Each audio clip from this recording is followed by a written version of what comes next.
Hello everybody, it's Sirius Blue here, and today we're going to be reading a little bit of an unnamed novel. It's a draft, so we have just a short reading for you. Okay.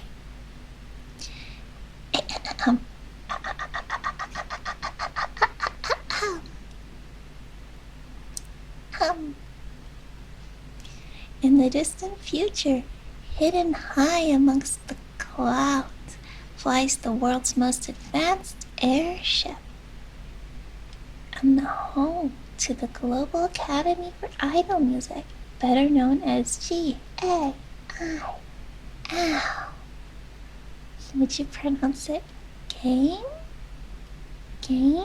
Gal? Gaim? What do you think? Let me know. People from all over the globe wait eagerly for their 18th birthday, when they'll finally be eligible to send in their submissions for the chance to attend.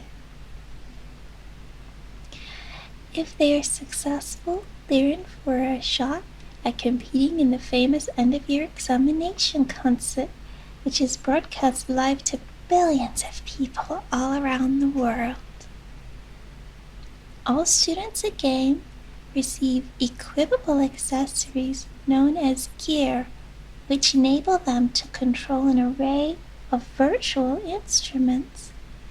They learn how to properly harness their skills to put on world-class performances. The standards are high and the stakes are even higher. Wow! Students who fail to debut in their first year are expelled and never heard from again in the idol industry. Oh no! That's so scary. While students who debut and do well in their examinations become famous household names, selling out concerts and establishing themselves as the most popular idols of their generation.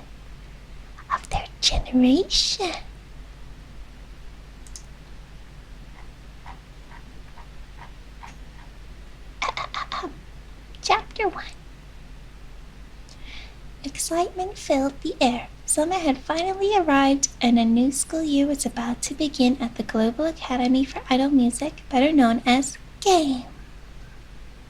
Headmaster Beryl, a tall, slender man. Beryl? It says Barry. It's my dyslexia showing. Maybe we'll change it to Beryl. What do you think? Headmaster Barry, a tall, slender man with balding raspberry hair, stood in the Academy's control room, looking out the wall of windows into the blue sky above and sparkling ocean below.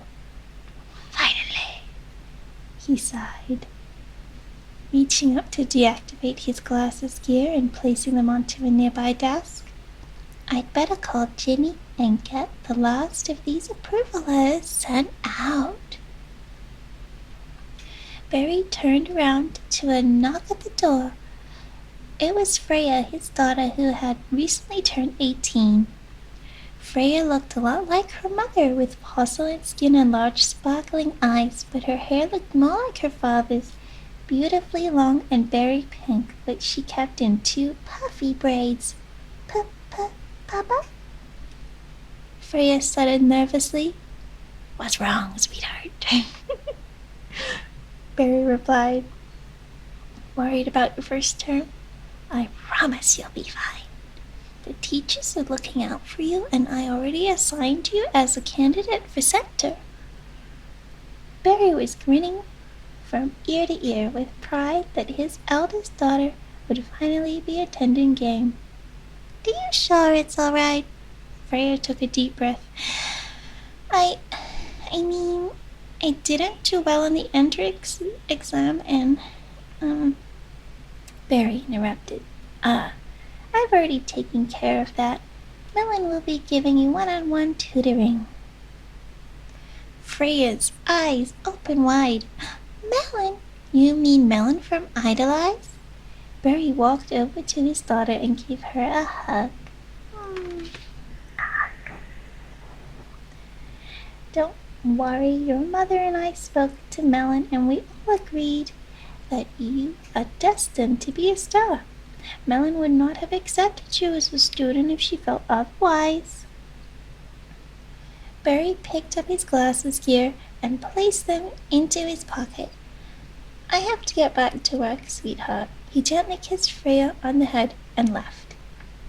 Freya was excited to start school, but embarrassed that her father seemed to have used his influence to get Melon, one of the world's most famous idols, to agree to tutor her, and not only that, but he had put her forward as possibly becoming center, the most sought-after position in an idol group. Freya let out a sigh as she looked out the window into the sky above, trying to reassure herself that everything would be all right. "Is that you, Freya?" A sweet, calm voice came from behind. It was Ginny, Barry's assistant, standing in the doorway. "I was sending out approval letters for more candidates, and I thought you might want to see this." Ginny held out her hand and activated her ring gear to reveal a virtual screen which showed the profile of a young girl with long, dark brown hair, green eyes, and a mole on her left cheek. Freya let out a squeal of excitement. Eek! "Is that Coco?" She leant in closer to get a better look, and sure enough, the profile read, "Applicant number 098-200-260, student class A, name Coco Mason, age 18 years, height 173 centimeters, eye color green/blue, hair color dark brown ... Freya jumped for joy, grabbing Ginny by the hands. "Coco's coming, Coco's coming!"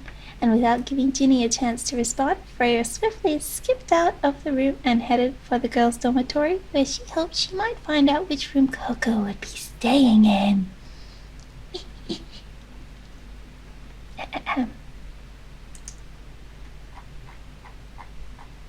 Chapter 2. Meanwhile, back on the ground in a large country-style cottage sitting on top of a hill overlooking endless meadows of flowers, split into 4 by a calm, flowing river, Coco lay on her bedroom floor, holding her phone nervously, refreshing her email to see if she had made it into game. She had only given in to her mother's demands of taking the entrance exam because she knew it would give her the chance to see her childhood friend Freya again, and that she could get out of her mother's reach. Coco loved her mother very much, but she couldn't stand the pressure of following in her footsteps. Her mother, Cocoa, was the lead guitar player and center of Idolize and had always encouraged Coco to become an idol. Coco was already a popular child star, modeling for magazines and filming commercials. That was until it became too much for her and she withdrew from the entertainment industry to a quiet life at home.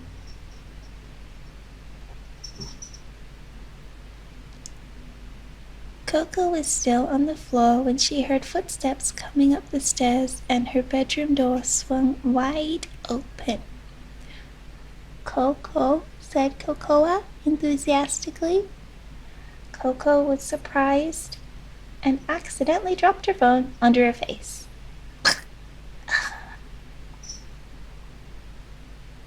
"Barry has been kind enough to send me your exam results directly." Cocoa sat on the floor next to Coco and activated her bracelet gear, which showed the virtual screen containing her examination results. "Medusa, not now. Medusa, they're going to hear you. My cat has decided to interrupt Congratulations, applicant 098-200-260 Coco Mason. We are delighted to inform you that you have passed the entrance exam with a score of 98 out of 100 and have been accepted into game. Your results have enabled you to become a top candidate for center position, thus placing you as a Class A idol student. Please see attached the forms required to finalize your enrollment. Headmaster Barry. Signed, Headmaster Barry. I told you there was nothing to worry about, said Coco as she placed her hand on Coco's shoulder. You'll be back in the entertainment industry before you know it. Coco stood up and looked back at her daughter, and with a confused look on her face, she said, What happened to your face? Coco's face had a large red mark where her phone had landed. Coco shrugged her shoulders as her mother left to fill out the remaining forms. Coco was going to game. Woohoo! She got up and went over to the corner of her room where a bright red guitar stood that her mother had given to her as a child.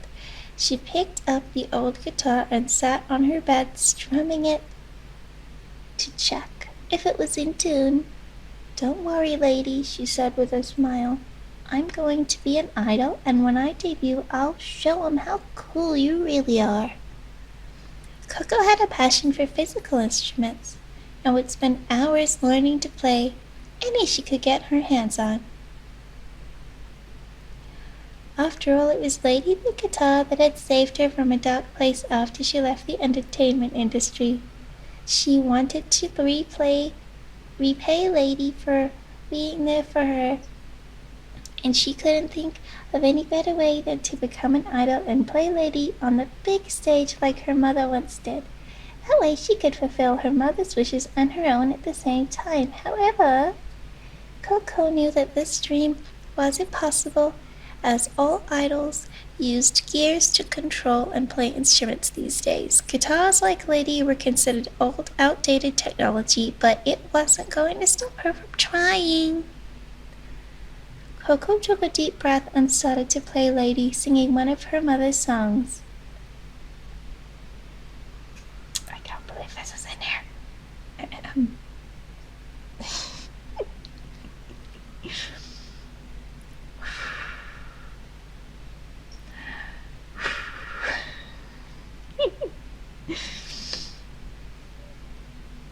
Come on, you can do it. Okay, right. Hello, it's the start of a new day. Hello, forget the failures of yesterday. Just do your best and tomorrow you can try again. Hello, even when you feel sad and blue, the sun will shine. Don't worry, every day starts anew, and you will get your turn to shine. Holidays, Chapter 3.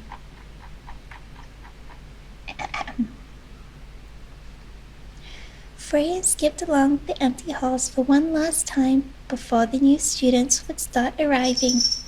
The airship had been decorated using its elaborate gear system that flowed throughout the entire ship.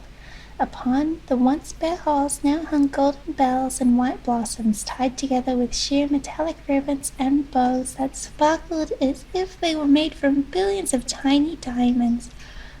The school was now ready to greet its guests, and Freya couldn't wait to meet everyone. Freya made her way to the upper deck, where she had a clear view looking down over the railing to watch as the new students began to arrive. Her heart beat loud and fast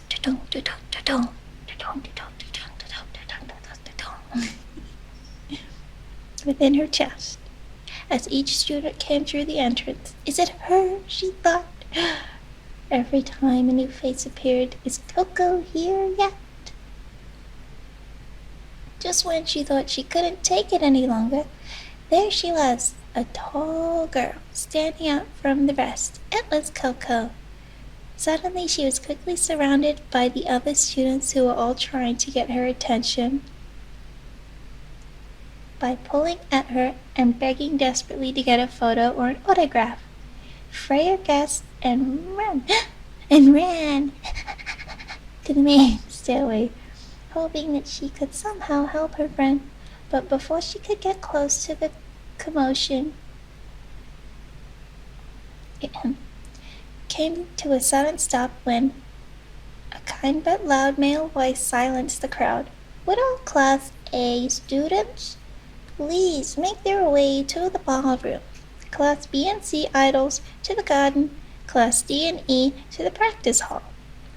And with that, all the students began quickly making their way out into the academy. The crowd dispersed, and Freya found herself all alone once more.